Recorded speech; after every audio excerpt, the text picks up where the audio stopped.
friends, I am giving you a short explanation of this question.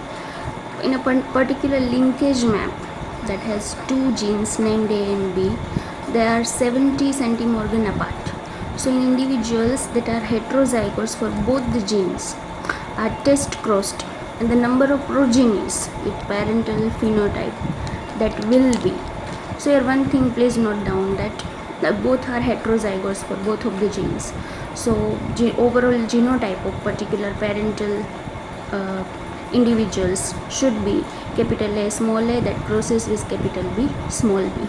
So what will be the gametes? Capital A capital B, capital A small a capital B, and small b. They said that we have to find out the number of progenies that looks like parents genotype. So here parents are heterozygous for both of the genes. So we have to find out a progeny gametes that contains any one of the gene in its dominant form and rest of the gene in its recessive form. So we can find two gametes, capital A small b and small a capital B, which are in their heterozygous states. So if we find out the ratio will be 2/4. Among 4 these gametes, 2 are heterozygotes. So ratio will be equal.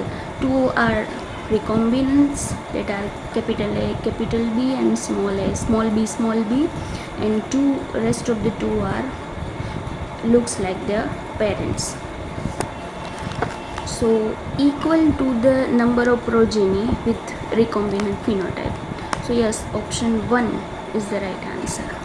So I hope you will understand kind of concept. And friends, if you find my videos are helpful to you, please subscribe to my channel and don't forget to click the bell icon so that you will be notified for the next upcoming video.